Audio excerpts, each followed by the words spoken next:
Beautiful location, super romantic, the best date night I've ever had.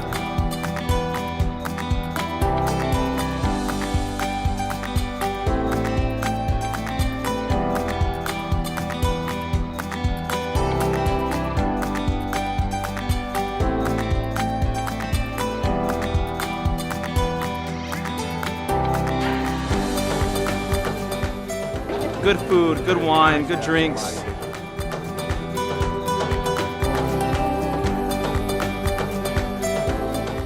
To be here and experience this is like nothing else in the whole world.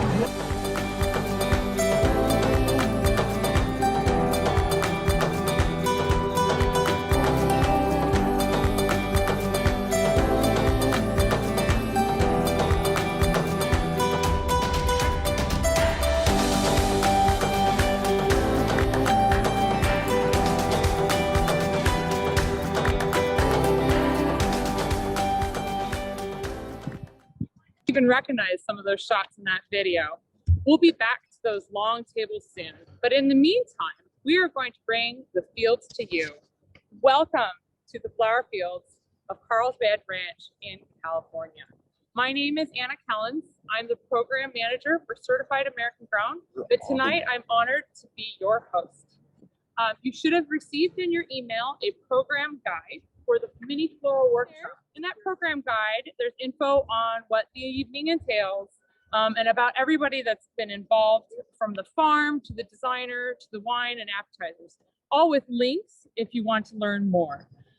Now, these events don't create themselves. There are many, many people, and it has taken weeks to prepare for today. With that being said, I want to thank a few people.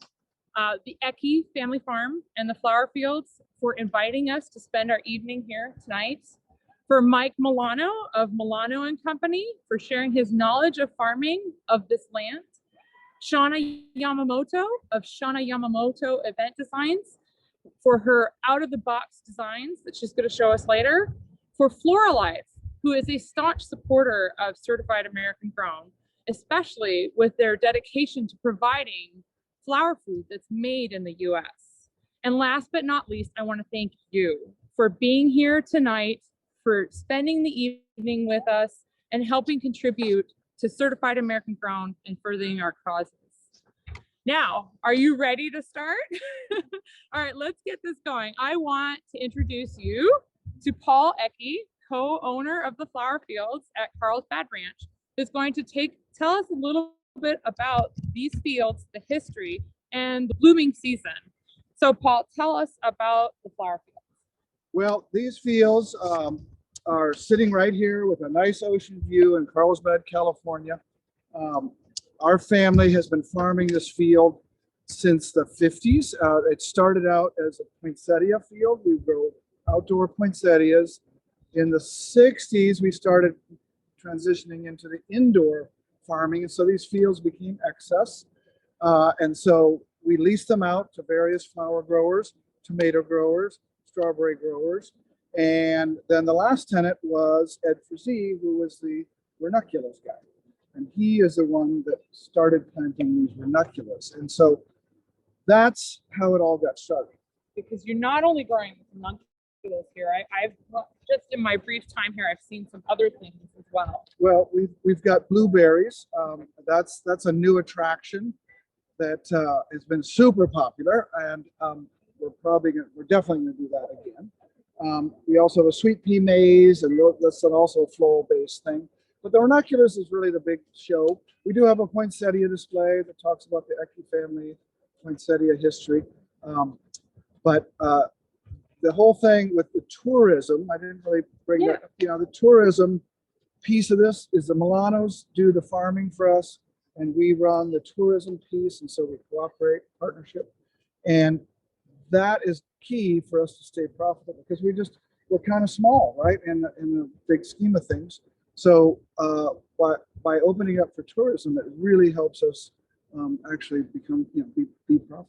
Yeah, and you have events down at the barn, right? We have events at the barn. We've got weddings and other kind of events.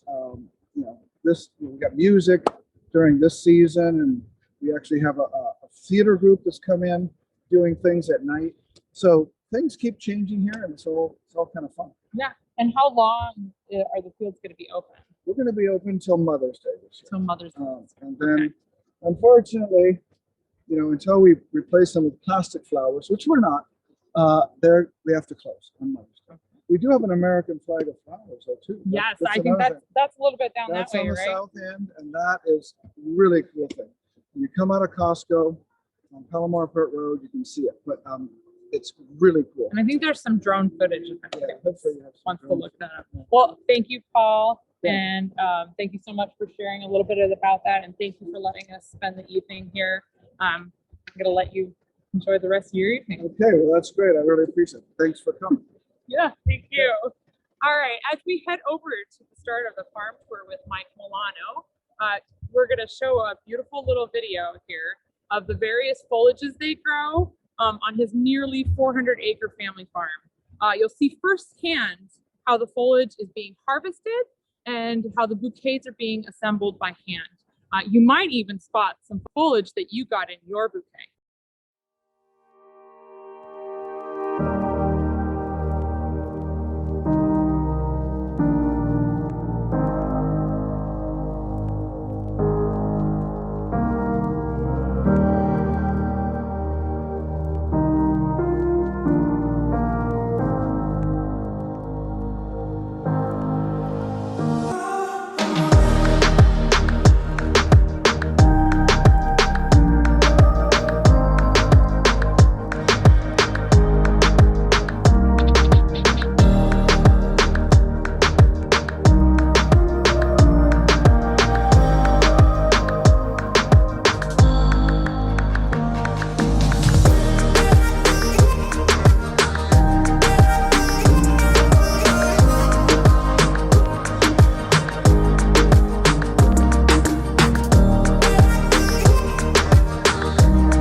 Sorry, that was a longer walk than we thought.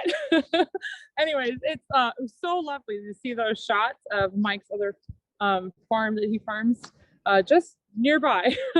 All right, so Mike has done this flower farm tour for us every year when we have our dinners. So I'm gonna let him, the expert, take it away. Thanks, Anna. I want to thank Anna and Hannah for being my handlers for the last few days. But anyway, first thing I'm going to do is tell you that everything I say could be truthful or could not be truthful. So don't hold me to anything, but it's a great story, right? So I'm Mike Mellano. I'm with Mellano and Company.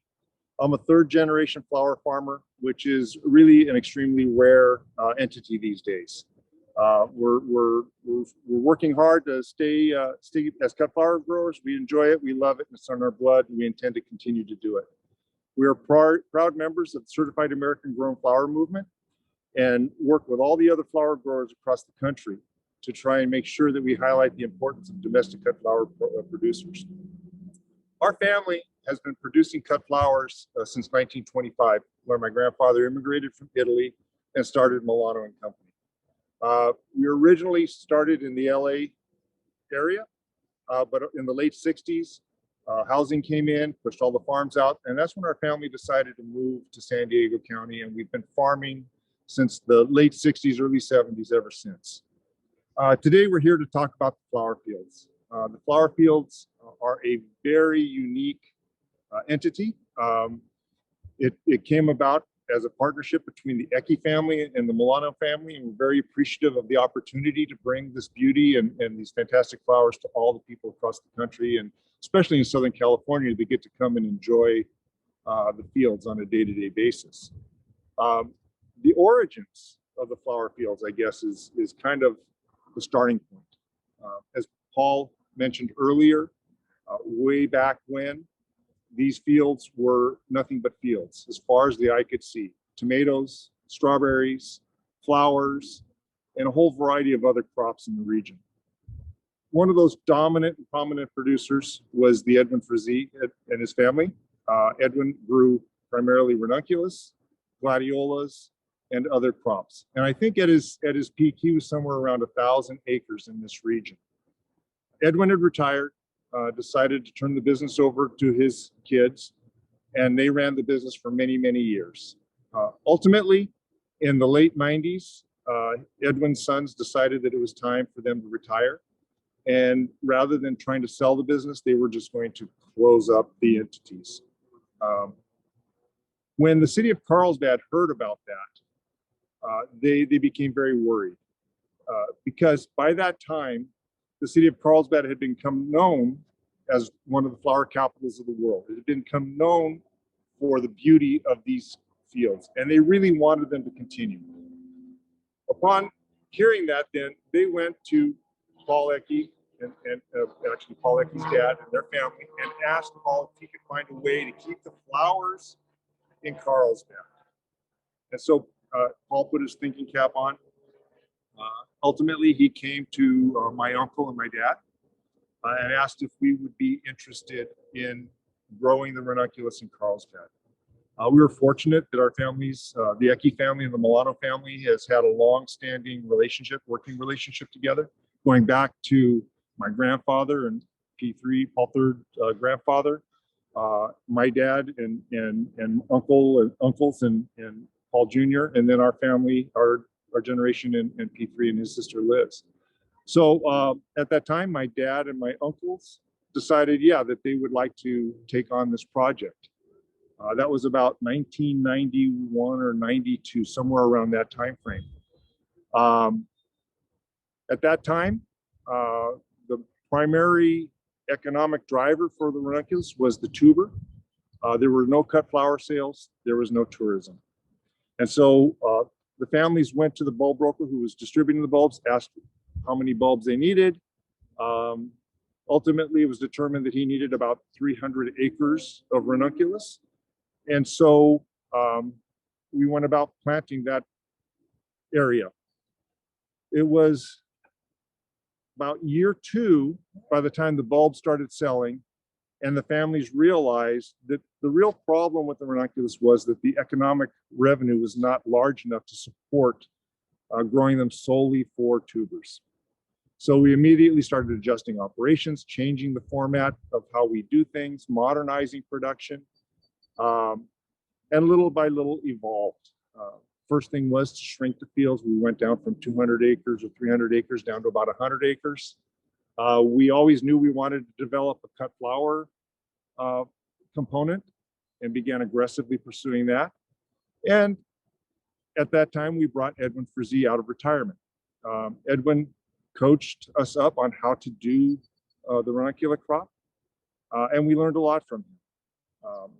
One of the primary components was, though, that at least 2 or 3 times a week, my Uncle Mike Sr. would get together with Edwin Frazee and Paul Jr., and they'd sit here in these fields, these very fields we're in, and talk about the production and what was going on and what needed to be done, and share the various farming stories that farmers always share. Well, one of those stories that came out of those tailgate sessions was Edwin talking about the nuisance. Now, I think that Paul Jr. and my Uncle Mike Sr. couldn't figure out what he was talking about at first. But for Edwin, the nuisance were all the people that would come out to the fields when they were in bloom, go running through the flowers, trampling the crop, breaking the irrigation lines. And it was so much of a nuisance to him that I understand that he and his wife, Mabel, used to wait for a big crowd on a Sunday to gather in the fields, and then they would open the sprinkler lines and chase them out. I understand that that was kind of the aha moment.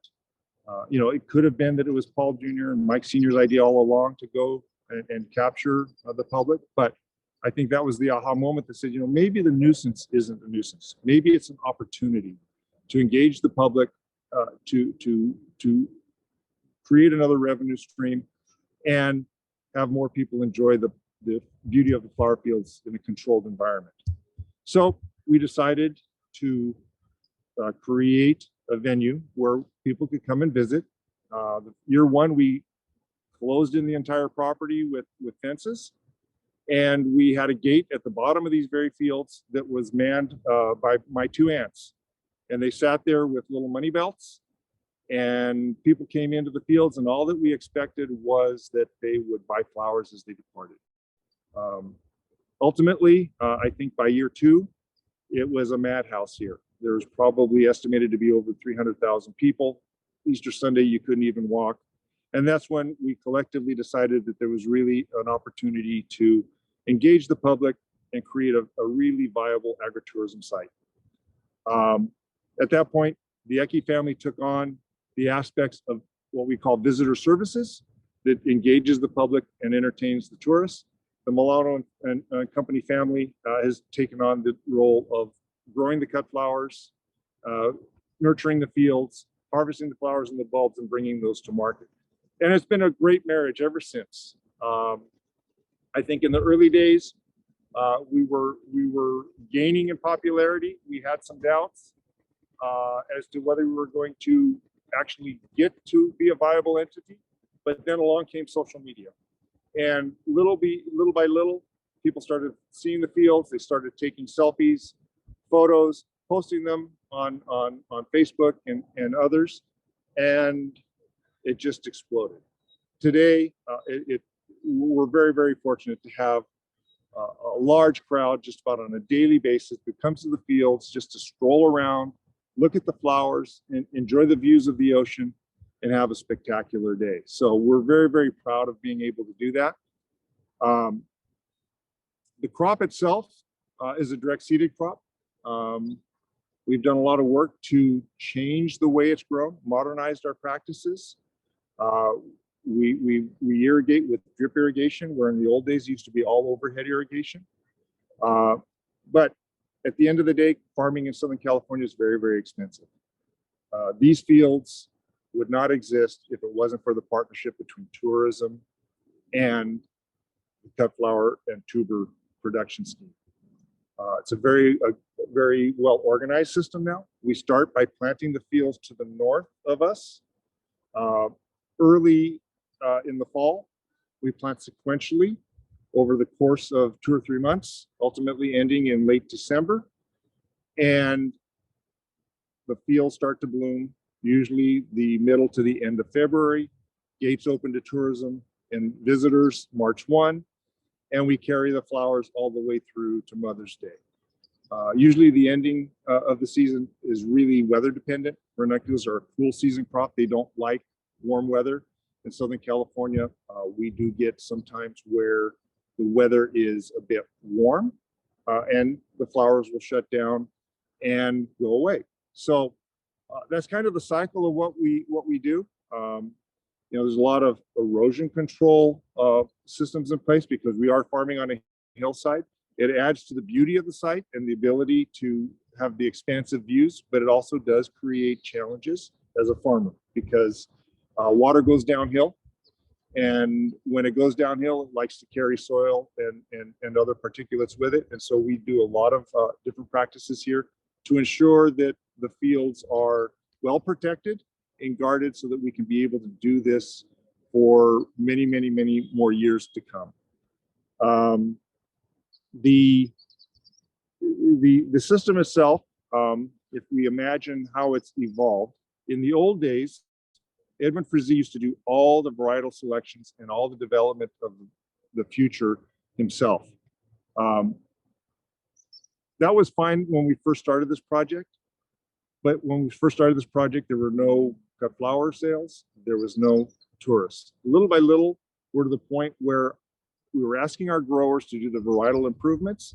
At the same time, they were trying to harvest millions of stems of flowers out of these fields, and they were trying to maneuver around the multitude of tourists that were walking through the roadways.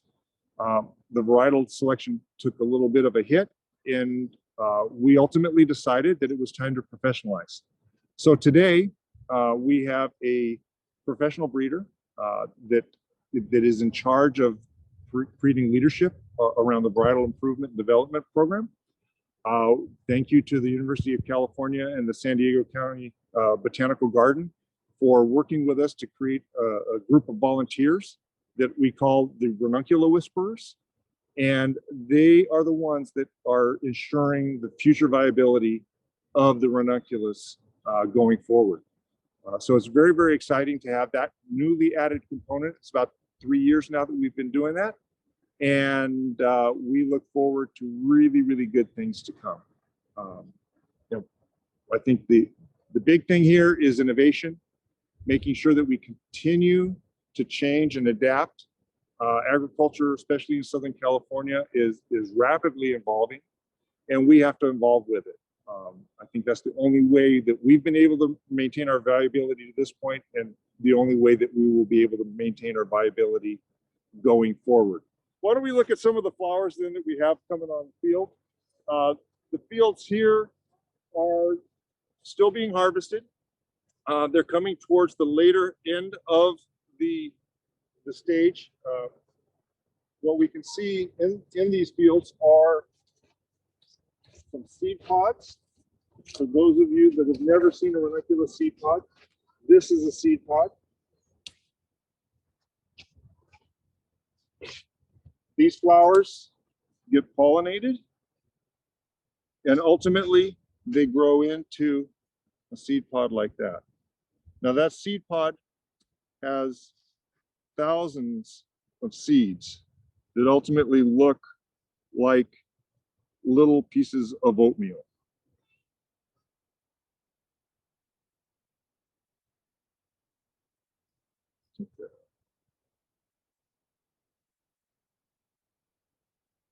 So those are the seeds that come off of the ranunculus. Now we don't harvest the seeds off of this crop. Here in Carlsbad, we actually produce the seeds for future crops at our farm in Oceanside, where we have all the other flowers that we grow. But they still produce seed pods. What we would have if we planted those seeds out would be a very mixed batch of colors and flower styles and sizes. So we don't do that here. We do that in Oceanside.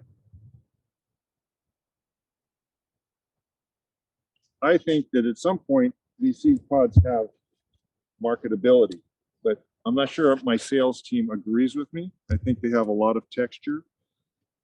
They're very unique, and if we were to put those in a bouquet or an arrangement, they would add a lot of potential to that. So that's what we have there as far as that's concerned. Now, what I'm standing in is one of the ditches that we line so that we protect against erosion.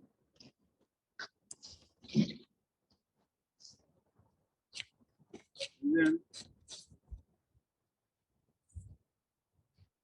we use drip tape for all of our fields. So the original starting point of these fields are direct seeded in, like I said, in the early fall. They're germinated with overhead irrigation. After about a month or 6 weeks, they're converted to drip irrigation. And then they're grown through the rest of the winter and into the early spring when they start to flower. The flowers that we have here are multi and varied. This is the primary type of flower that we're after, one that's got a multitude of petals. It's very complex in nature. There's also a lot of flowers that we call singles, or the workers or employees call sencias. And so we're not after this flower, we're after flowers that are like this, okay? One of the big things that we have here is weeding. You know, the people that come here expect to see a really clean field, not to see any weeds. So this is kind of a hybrid between a park and a producing agricultural field. Used to be, when we started, not a big issue, but ultimately one year we brought in some compost, and that compost was carrying some weed seed. Today we end up having a fair amount of weeds that we have to pull, and the only way to pull them is to pull them by hand. We're looking pretty good. The guys have done a really outstanding job this year, and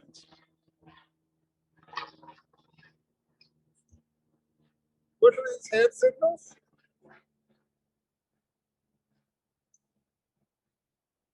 Oh, 10 more minutes and questions. Okay, keep going. All right. So there's, I think, 13 different colors here. We started originally with 9. We added 4 in the last 10 years. It takes about 8 years to create a new color from the time you decide that you want to generate one to actually having it in production. It's very interesting to note, though, that you look at the fields, you think everything's nice and uniform, but not all fields are consistently the same. Not all colors are consistently the same. Some varieties, some colors produce many more stems than others. Some produce not a lot of doubles, but they produce a lot of singles. And so we have to manage all of those aspects when we put together the rainbow of colors that we have here in the fields today. Unfortunately for us, one of the more popular colors these days is the salmon color, or light pink or peach. It's not a real strong variety for us, but we are working very aggressively towards trying to make sure that that color starts to produce the way it needs to produce to be a viable, marketable entity. So we start with purple at the top, we go purple, and then red, and then rose. We've gone into orange, yellow, gold, white, and then back into the peach and pinks. So we end up with really what is a very, very nice color palette. We try and mix it up every few years so that it's not the same from one year to the next. But it works out very, very well. We end up with a chevron type shape. The fields are peaked in the middle, and they fall to the outside and create what we call a chevron kind of look on each one of these fields. There are 8 blocks from the north to the south, with 4 of the blocks split into 2 sections. So a lot of opportunity to really adjust the planting dates, the planting schedule, so that we can make sure that we hit the market windows that are optimum for not only the visitors, but for our cut flower sales as well. Some of the things that we've had to deal with here, where we talked about earlier that these fields were wide open from one end to the other. Today, we're surrounded by an outlet mall at the bottom of the fields, timeshare condos at the top, as well as other operating businesses near and around the perimeter of the fields. That's created its own challenges. We've learned to work around that. Some of the things that we did in the early days were quite interesting. We used to use a lot of chicken manure in these operations. Unfortunately, one day we were spreading chicken manure, and there were some people enjoying the swimming pool at the timeshare condo, and as they're enjoying the swimming pool, chicken feathers were kind of floating over the berm into their area. So we had to work hard and came up with alternative methods to fertilize the fields, and we've done so successfully. So we're again continuing to evolve, continuing to use technology to figure out how to do things. We work very closely with the University of California. A lot of our projects here are revolving around pest control, insect control.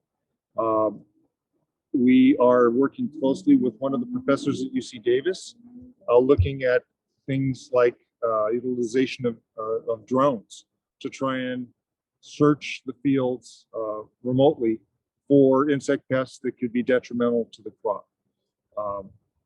Every week, we have a crew of individuals that comes through these fields. They walk through every single block looking for insects and diseases and other problems that may create challenges for us to be producing. And then we put together a program that ultimately controls those problems. And we do that very regularly. So anyway, Anna, we have any more questions? Okay. Come on in here with some questions. Okay, so Paul mentioned this a little bit, but what other products do you grow here at the flower field? And do you farm those, or is somebody else farming those? Well, we take care of all the crops here at the flower fields. The ranunculus are the core item that we do produce. There's about 50 acres of ranunculus that we grow.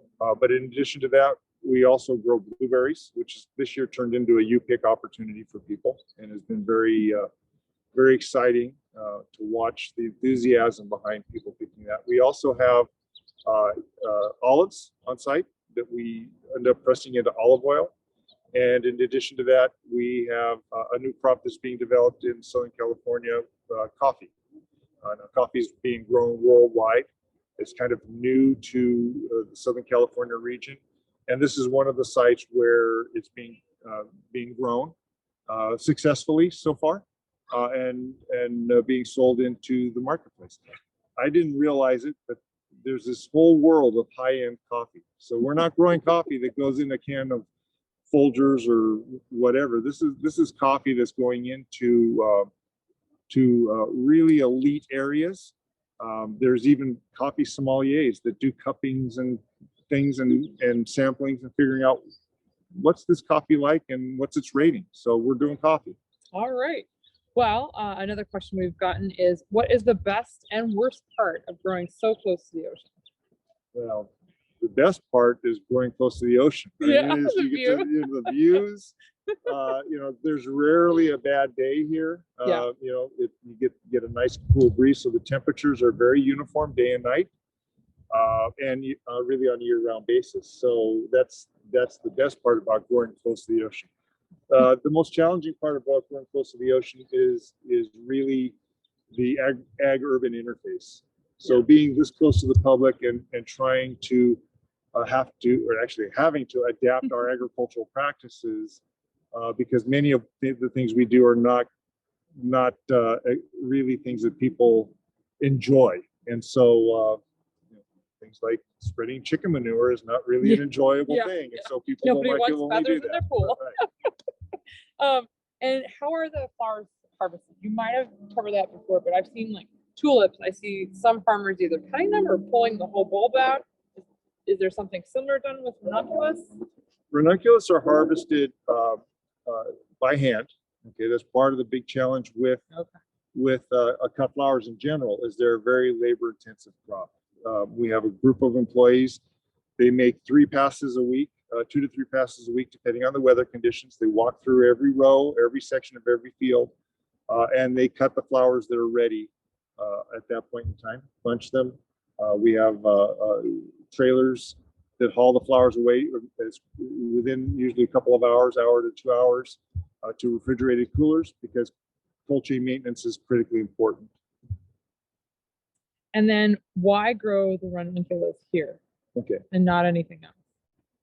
Well, we grow the ranunculus here because this is the perfect climate for ranunculus. Okay, it doesn't get any better than this. We don't get really any frosts. Used to be that we never got hot days.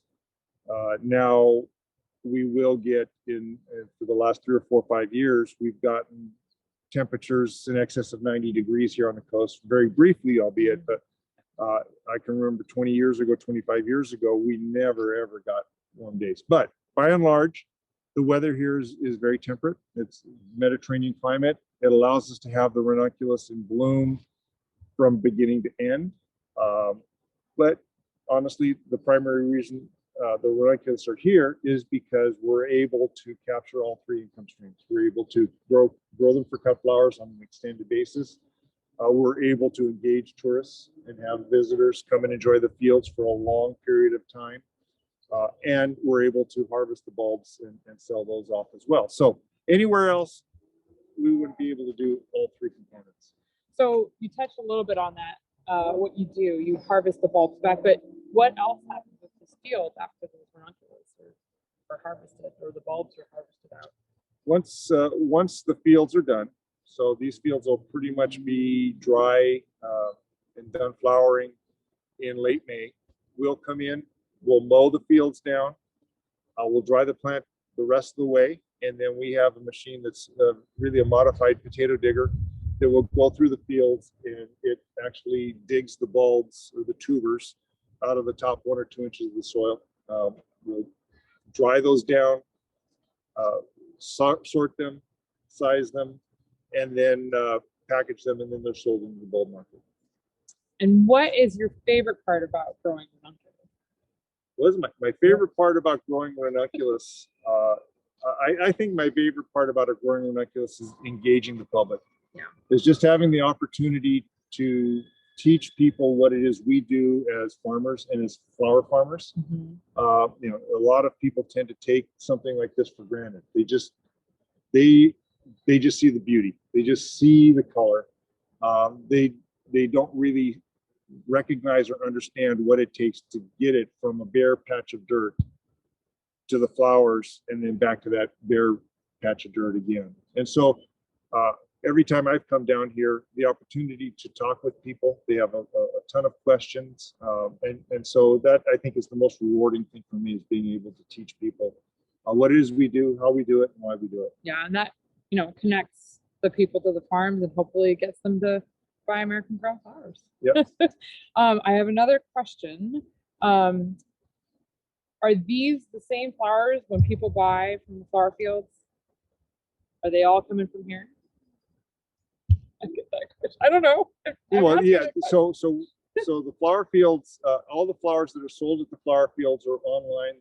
There's now an online opportunity to be able to buy flowers from the flower fields. Those are all products that are coming from these fields. I think there are some offerings that we are putting. They're still 100% American grown flowers, but as the ranunculus go down, unfortunately, the production starts to wane as we get closer to Mother's Day. And so people still want the opportunity to be able to buy ranunculus. And so we accentuate the ranunculus with a few items that we grow over on our farm in Oceanside. Oh, enhance. And I think that's very similar to the bouquets that everybody got, whoever ordered the floral delivery. I've got one last question. What does it mean to you to be an American farmer, and why is it so important to promote? What does it mean? Well, I mean, to me, it's important. It's important to be. I mean, I'm an American farmer. I just love the opportunity to be able to work with my fellow growers in California and across the country to help highlight, the importance of domestically grown cut flowers. It is a different place, a different environment, has its opportunities and it has its hardships. And so we need to work together as domestic producers to make sure that people continue to buy American grown flowers and know where their products come from. Well, thank you so much for sharing all your knowledge with us and your passion for flower farming. And for those of you that might have missed it, we started a new series called Farmer Fridays. Mike was bravely my first guest. We had some fun on that first one. A lot of technical issues, and thank you for bearing with us today too, as we're, trying to figure it out. But if you go to our Facebook or Instagram, you can see the series. Now we're going to come to a part that I'm really excited about. Shawna Yamamoto of Shawna Yamamoto Event Designs is known for her creativity and her out-of-the-box thinking. She's spent a decade creating events in the US and internationally that have wowed attendees. She uses a mix of fresh and and floral plus custom props to bring events to life. And we're very lucky to have her with us today. Watch just some of what she's been able to do.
Wow, that was really impressive. Some of those installations you did, it blows my mind.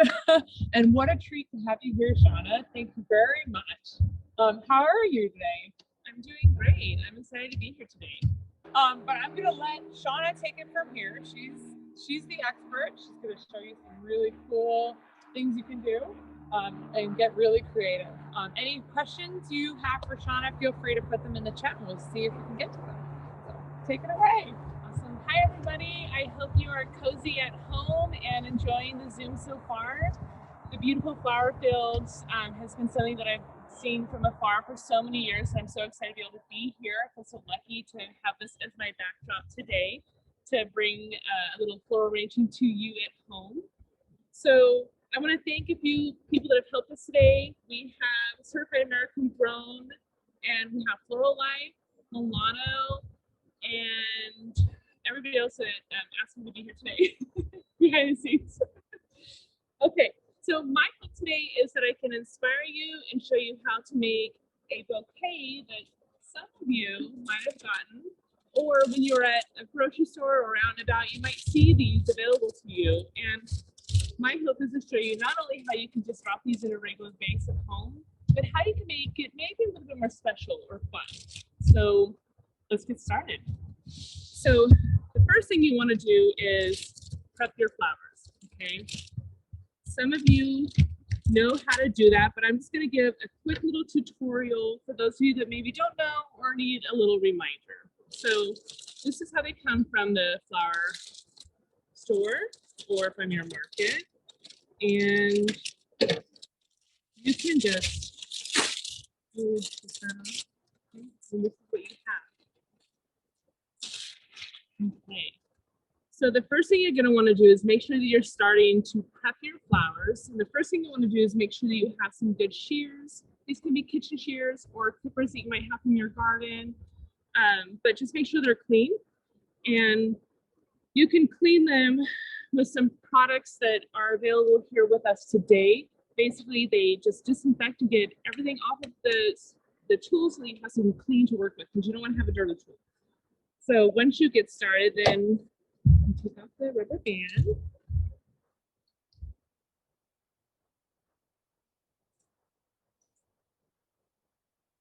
And the first thing you want to do, some of you at home might not have this available to you, but if you're a professional, you have maybe a need to have these last a little bit longer, you can actually go to the Foliage website and buy a product that allows you to just quickly dip.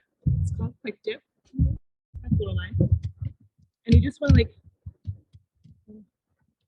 sorry, I gotta clip them first. So first you want to clip them. So we're gonna cut them. And we cut about 1 to 2 inches off the end, and then dip them real quick for a second. And then we're going to put them in water in just a little side container to later. Okay, and then when you get your flowers, you're wanting to clean off anything that's like below your water line. So wherever your vase is or whatever, like these flowers, these leaves right here, you're going to want to pull off and start prepping your flowers. So these are good. You don't need to take anything off of those. It's mainly like the greenery. So take this off. So when you're all done, all of your flowers are nice and clean from the bottom, like 4 to 6 inches that you might be immersing into water. Okay.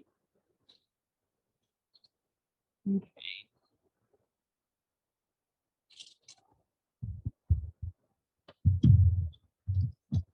These are my previously clean flowers. Okay. Now, another thing that you can do is something that comes with your little packet are these little bits of food, okay? So what you're gonna wanna do is you do wanna use these. Don't just discard them and throw them away. This is what's gonna help feed your flowers because they are still living and we wanna make sure that they're fed. So just gonna take it, in that little side vase that you have. You're gonna wanna put it in here. And I don't have any water here, but I'm gonna pour some water in there. So it's about 1 quart of water per packet. And there's instructions on the back that'll tell you what you need to do, okay? And then you're gonna wanna stir it around. And basically that's your good water that you're gonna wanna use, okay? So there's food and nourishment in there for your flowers. That's gonna help your flowers last for 7 to 10 days. So it's really important you do that step, okay? The next thing, again, I already fresh cut them. I don't know if it matters if you do in the beginning of the process or at the end of the process. I chose to do them at the beginning. But now basically you have your flowers prepped and ready to go. Okay. So now we get to do the fun part, which is designing. And this is the part where I suspect some of you might have already grabbed a vase from your kitchen or from your living room. But what I wanted to do is give you some time to think of a different type of vessel you could use today. Okay, so no mason jar, no vase. If you're in your kitchen at home doing this, maybe look around your cupboards, like go and like open some cupboards and be like, oh, what's in here? What's in here? I chose my kitchen and I chose to open up my cabinet that has all my baking goods in it, okay? So my baking, which everybody that knows me knows I don't bake, don't cook either, really, but I do have everything because my husband cooks and bakes. Okay, so my blender. It's not your typical vessel, but it is still a vessel. It can hold that water that we just treated with food in this mixer. We're good. Like this can become like a really great, talking point if you have guests over. We could do this. We could use this for a container. We can use so many things around it. So hopefully you're in a spot where you can like look around and get creative. and grab something. Grab a baking sheet. If you don't have anything, you have a farm sink, like use your sink or a prep sink in your kitchen. You could do some amazing designs there. Now, some of those you might need a little bit more product than just one bouquet, but just think about it next time. And then maybe when you go and buy like 5 or 6 bouquets to make it like really grand. Okay, so this is my container. Hopefully you guys all are ready to go. And hopefully majority of you at home don't have just a regular household vase. Okay. So when you have your container, obviously we're gonna put water in it, which it's the primed water that we had. So just imagine that this has water, and I already put some water in here, so this is ready to go. The second thing is, how do you keep your flowers to like go where you want it to go, especially with something that has like this big mount? So there's a few things. One thing is that there is this product called floral netting.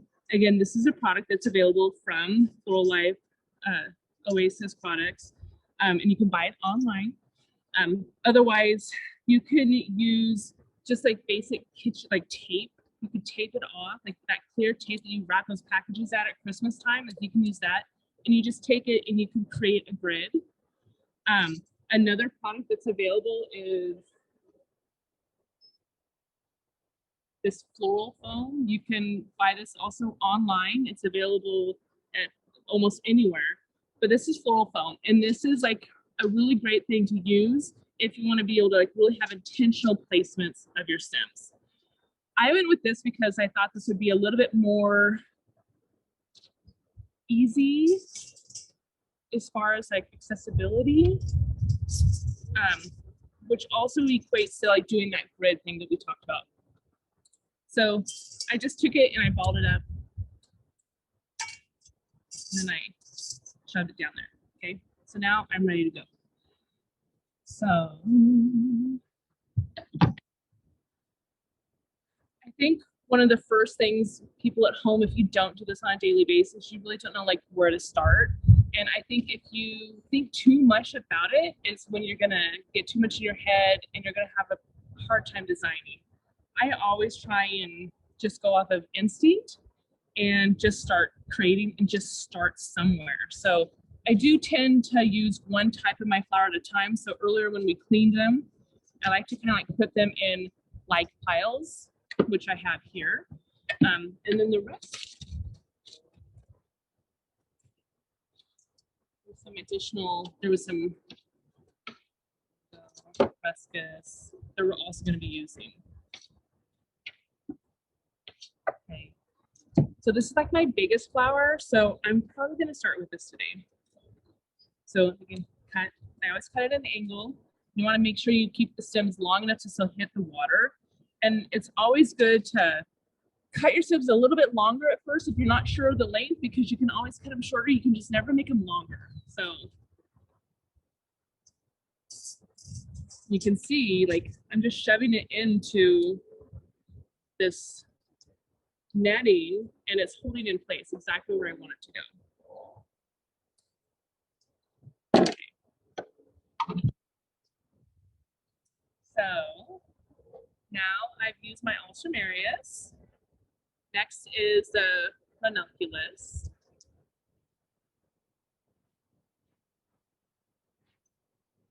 So one of the floral trends right now that's happening is not to make like a tight low pave design like what you see here. The idea is to really let each flower like have its own moment and let it kind of like have a neck. So this right here is what we call like the neck of the flower. So it's okay to like not have them connecting. There can be air between the flowers. It's actually, I don't know, I think it's a lot more fun.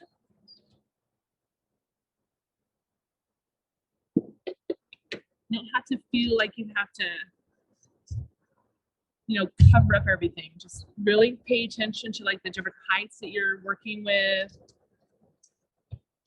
And if you accidentally cut one too short, you can always use it somewhere else. So it's not necessarily trash. You can just save it and you'll find a place for it later. And then the ones that maybe have like a neck that's already droopy, I think those are always It's really nice to put like on the edge to where like they can kind of like have that natural like droopiness to it, like they're hanging over the edge. Because some flowers like to live on the edge. That one right there is up on the edge. Okay. Again, I'm just using all of my one type of flower. For me, it just works that way, but you don't have to. If you start finding yourself using all different things at one time, it's okay. I really believe that there's a rule in how you design. At the end of the day, it's just how you think and what you think looks pretty. So when I started thinking about what I could use as a container, I thought about how so many of us are having dinners at home and socializing at home with small intimate groups. And what better way to create a conversation piece than to use something that's a little bit unique than what you find, you know, what you might normally have pulled out. And you can have a theme to your dinner. Maybe if you're using a mixer like this, it could be about baking. So you could work your whole menu around that idea.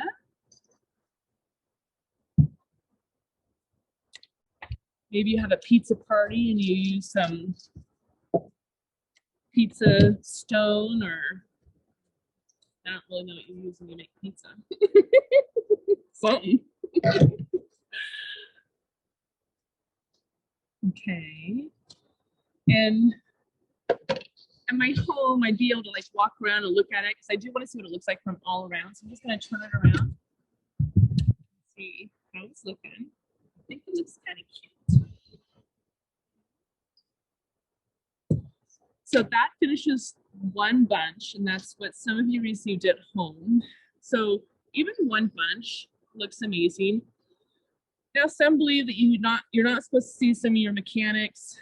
I think that it's okay if it's like very intentional and if it's pretty. If it bothers you, you could always put some moss down in there or something else like cover those mechanics. But if we're doing something for home and for friends, this would pass just fine. And I think people would find it more of a conversation piece than anything else.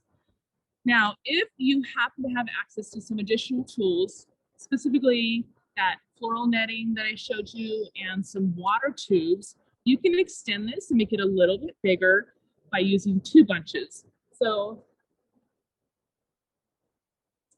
I have to have made one. So this is just one more bunch that you can just add here. Okay. And then it just takes the flowers out into and like onto your countertop. But once I put it there, I see that I have some things here that I want to fill. So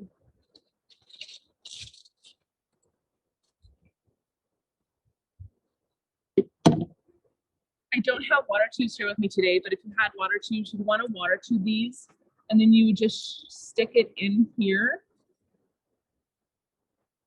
Water tube. The greenery should be fine without the water source. This I would still put in a water tube, but these you're going to want to have in water tubes. But then you can kind of create something that's a little bit more cascading. I don't know if you guys can see that okay. So this was what we did. I probably did this a lot faster than some of you at home, and that's because I do this every day. So just take your time as you guys continue to make your arrangements at home. We do have a Q&A. If you guys have questions for me, you can send them out and I'll answer them. But I also wanted to show you how these mixers come with these little accessories. And I don't know, I thought that it was kind of cute to take the theme, I don't know, all the way.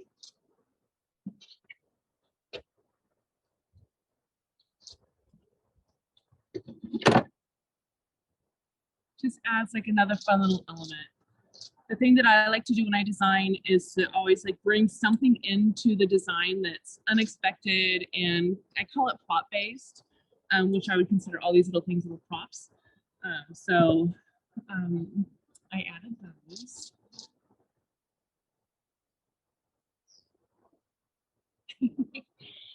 This is another cute little one that we did.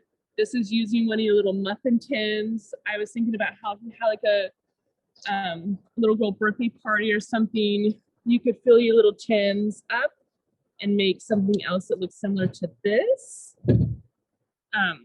Now what I did do is in each of the little muffin tins, I did take that floral foam, this, and I cut it up. So I cut it, and then I cut it again, and then I cut it again until I got a size that would fit in that little hole, okay? But you still want, this one is a heart, so it's like the worst example ever. It should have been round or square, but it's a heart. So I can't cut like a perfect heart. So I would cut it well enough to fit, and then you still want to fill it so it's tight. If it's not tight, then this is not going to stay, this is going to fall out. So you're going to want to use like little pieces to like fill it in.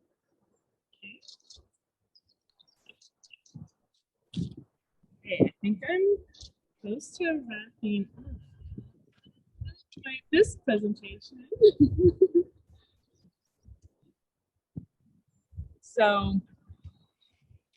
Okay, the I think my flowers video that we have is here, which I didn't vertical, not specifically talk horizontal. about, I can talk to you about those really quick. So what we have here is these, and everything behind us is the ranunculuses. And these ranunculuses come in so many different varieties of colors. And then also we have the ultramarius, which you can see how amazing and full these blooms are. These again come in so many different colors and could be used, like I use them as like kind of like my base, or alone, or like a pave like this that we've already done for you here. And then the other stuff that we had is kind of like what I consider like filler greenery. The solidago here, and then we have the, we didn't use it here, but where's the ruscus? I can't see it. It's hiding. It's hiding in the front. Oh, yeah, there you go. This is called ruscus, and then we didn't use it in our arrangement here. There's so many different types of greenery that you can use, and that you'll find randomly in these bouquets that you buy.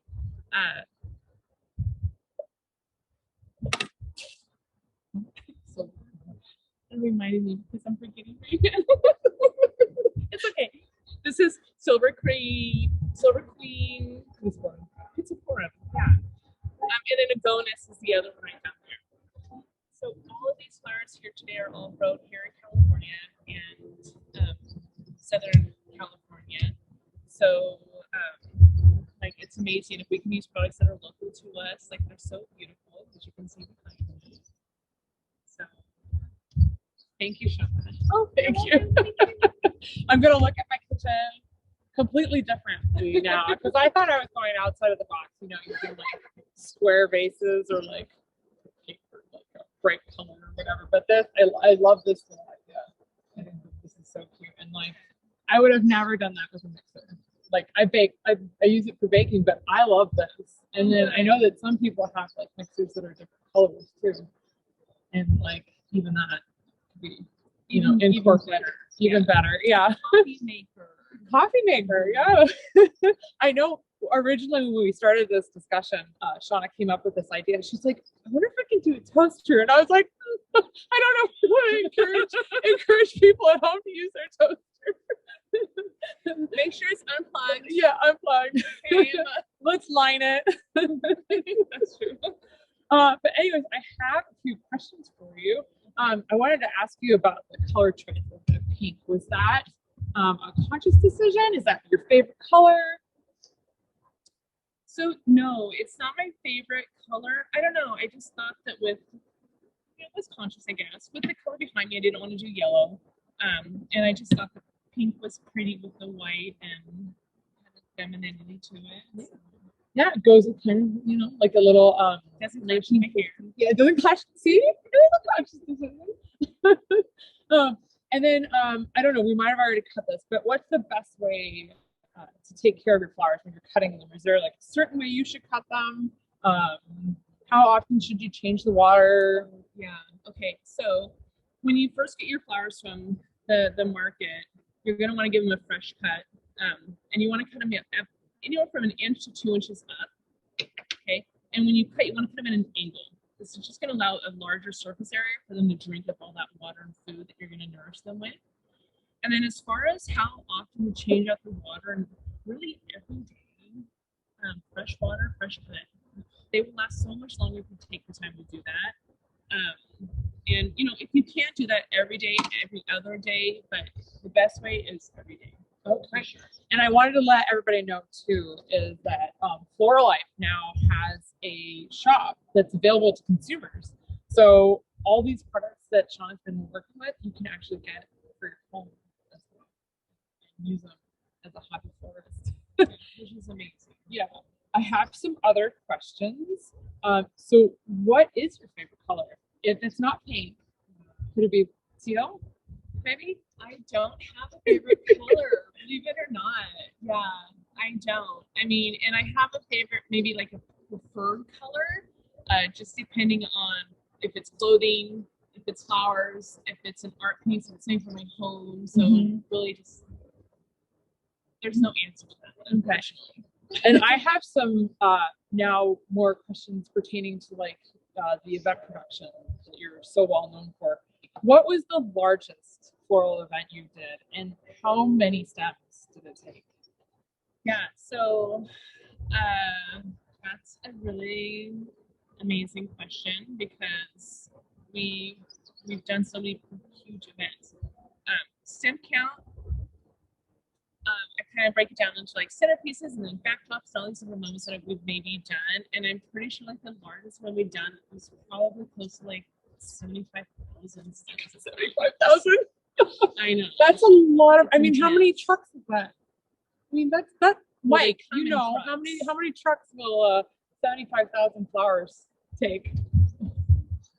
You know, I know, okay, right? All right. It We'll depends- get back it to you. depends on the flower. Okay. Yeah, Okay. so We'll get back to him. And that event in particular had like a ceiling that was coming down and then a giant like backdrop, right? And then sometimes I think it's on your website. Yeah. If anybody wants to. Plus Uh, the wedding. Plus the 120 centerpieces. Oh goodness, that's a big wedding. All right, and then some of the sets and stages, as that wedding was, have been massive, and you've built these like custom structures. How do you plan those? Like, how do you go from like concept on paper to like reality of like a 30-foot tall like letter? Right. So I think the hard thing is like nobody really understands like the behind the scenes of our industry. I know there's a lot of shows on TV about like contractors and like how they like have all these issues along the way. It is so similar to that.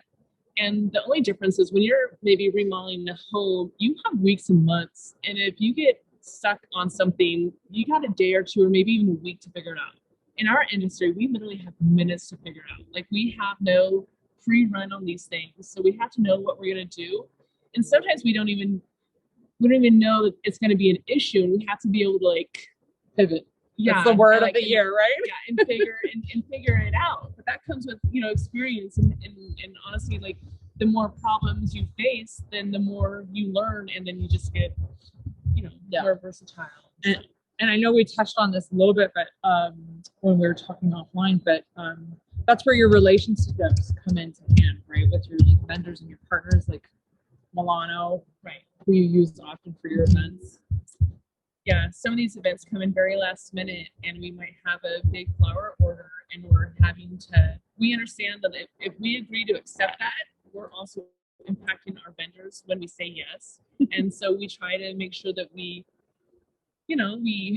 partner with them and that we're on the same team, and because we know that they're going to be maybe having a sleepless night that night because they got to worry about 500 bunches of baby's breath coming the next morning to satisfy the order. So, All right, yeah. so I have another question that's come in is what has been the most difficult flower you've ever worked with? Oh, dahlias. Okay, yeah. Dahlias. Yeah. They're so temperamental. They don't ship well. Yeah. They don't ship well in the mail. They don't ship well in the bucket. Yeah. And then Let's see. What advice would you give any new event designers or anyone thinking about getting started in the industry? Yeah, so if you are wanting to get into the industry, I would definitely invite you to do an internship or to get a job at another event design company.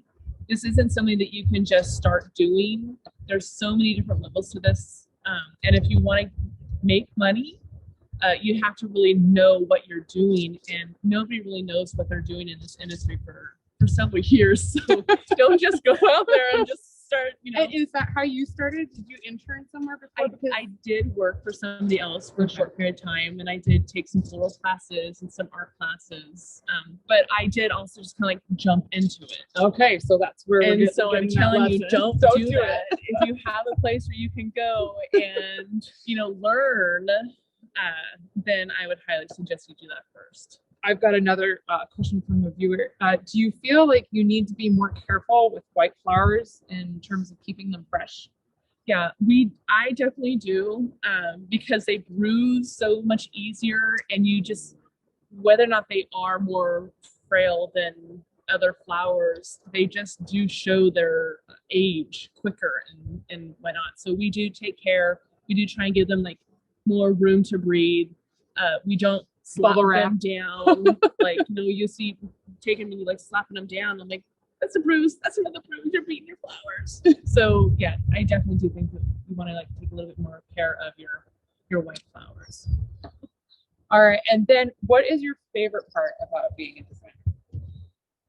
I think my favorite part is being able to, having the privilege of creating like these really amazing installations, and get creative and like create an art, and I'm getting paid to be an artist. Yeah, they truly are.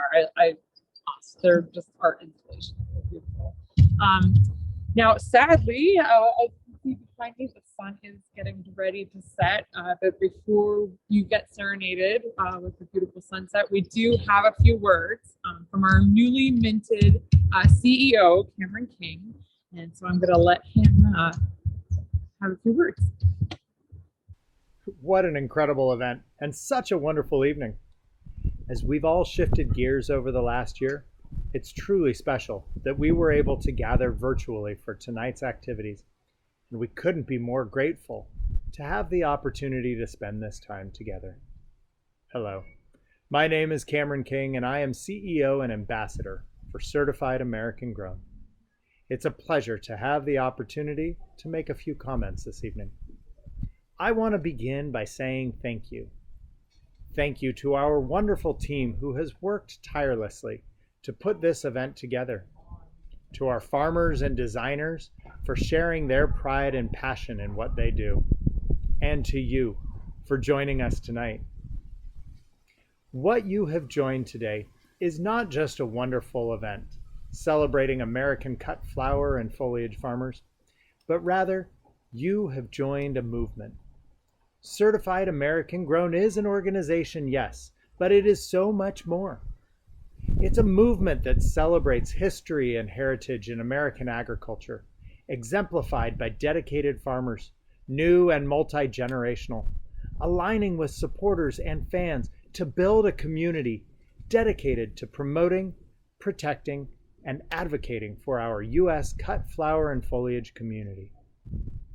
Certified American Grown is a truly unique organization that seeks to build momentum through the collaborative work of farmers and supporters throughout the country, from California to Maine, Alaska to Florida, and everywhere in between. The efforts taken by this unified group highlight a commitment to American, to transparency in where the flowers and foliage that we all enjoy come from, and to ensuring that our farms and farmers can grow and sell their products for years and generations to come. In the coming months, we are excited to pursue the congressional passage of the American Grown Act, which will require the White House and certain U.S. offices and departments to only display American grown flowers and foliage. This bill will solidify support of our homegrown cut flower and foliage community and will be a platform for highlighting what we all as consumers should be seeking: to buy American grown. In July, a month in which we celebrate our country, we will also celebrate American Grown Flower Month. We invite you to celebrate with us by seeking out certified American grown flowers and foliage from your markets, florists, stores, and actually proudly display the beautiful abundance grown here in the U.S. in your homes and workplaces, not just throughout the month, but all year long. When buying flowers and foliage, it's easy to identify certified American grown products. Simply look for the red, white, and blue Certified American Grown seal, or ask your florist or retailer.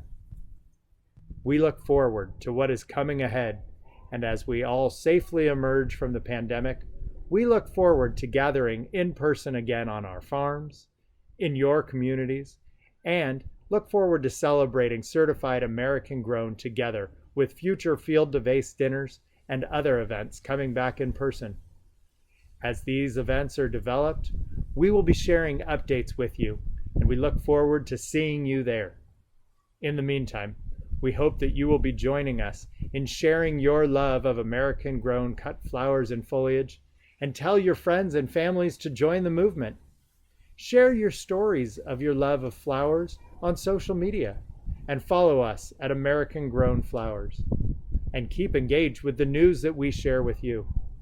Again, we thank you for joining us tonight. Thank you for joining the Certified American Grown movement, and we wish you a beautiful evening. We'll see you soon. All right, thank you, Cameron, for those kind words. I want to take this time again to thank our partners and our sponsors, the Ecke family, Mellano and Company, Shawna, Yamamoto, and of course, Floral Life. Now I'm going to embarrass some of the people here that are behind the scenes, and I'm going to ask them to at least show their faces. So we've got Lamar, who's over there in our control center. I don't know if you guys can see him, but he is our master planner, and he's also our wine and cheese and charcuterie wrangler. Then we have Sonia. Where's Miss Sonia? She's over there out in the field. She's the one that's been doing the wild camera action, and she's also in charge of most of our social media. Then we have Sean, who is our main camera guy, holding it steady. And then we have Hannah and Misty. Hannah is here. She's been my cue card holder amongst all other things. And also Hannah and Misty were instrumental in coordinating everything that happened here at the farm and with all the flowers. And lastly, but not least, I want to thank you for joining us here on the fields today. And again, I want to remind you that if you are out there in the market or putting an order with a florist, or if you are a florist, to source American grown. And if you don't see it, ask your wholesaler, ask your florist, ask your mass market, and help us share the message of our American farms and floriculture. I will leave you now to be serenaded by Charles Rangel and to enjoy the sunset and the rest of your evening. Thank you.